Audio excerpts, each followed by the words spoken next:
সালের জানুয়ারি মাস থেকে শুরু হয়ে 2024 সালের অর্থাৎ এই বছরের মার্চ মাসে শেষ হয়েছে। এই বাঘ জরিপে সুন্দরবনের সাতক্ষীরা, খুলনা, চাঁদপাই ও শরণখোলা রেঞ্জে 4টি ব্লকে 605টি গ্রিডে স্বয়ংক্রিয় ক্যামেরা স্থাপন করা হয়।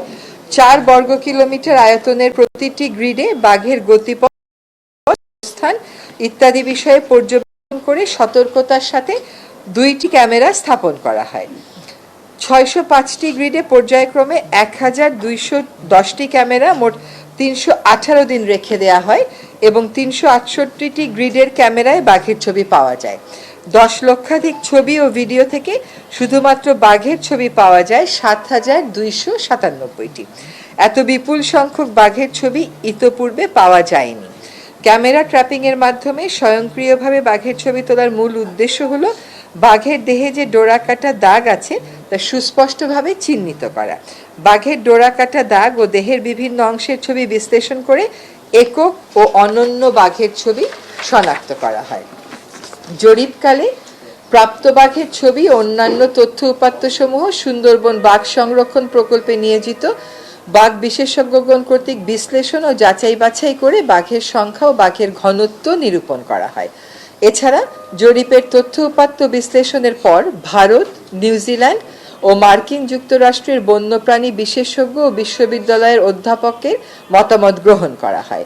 সার্বিক বিচার বিশ্লেষণে 2023-24 সালে সুন্দরবনে পরিচালিত বাঘ জরিপে বাঘের সংখ্যা 125টি পাওয়া যায় এবং প্রতি 100 বর্গ কিলোমিটার বনে বাঘের ঘনত্ব পাওয়া যায় 2.64।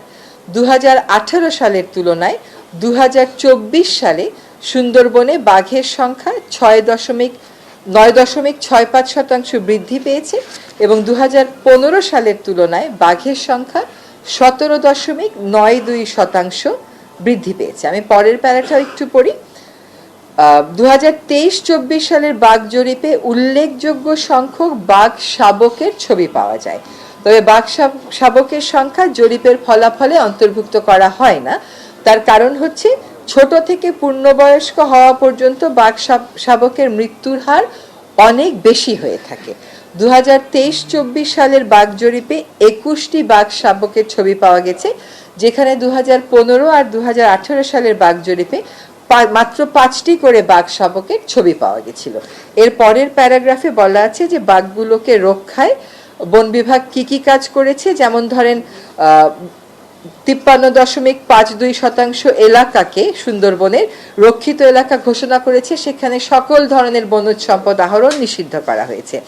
বাঘ মানুষের দ্বন্দ্ব এড়াতে চতুর্পাশে 60 কিলোমিটার দীর্ঘ নাইলনের ফেন্সিং তৈরি করা হচ্ছে। ঝড়, জলোচ্ছ্বাস বা অন্যান্য প্রাকৃতিক দুর্যোগের সময় বাঘ যাতে আশ্রয় নিতে পারে এই জন্য বনের ভিতরে 12টি মাটির ঢিবি নির্মাণ করা হয়েছে। বাঘের আক্রমণে যদি কেউ নিহত হয় তাহলে তার জন্য 3 লক্ষ টাকা এবং গুরুতর আহত হলে তার জন্য 1 লক্ষ টাকা ক্ষতিপূরণ দেয়া হচ্ছে।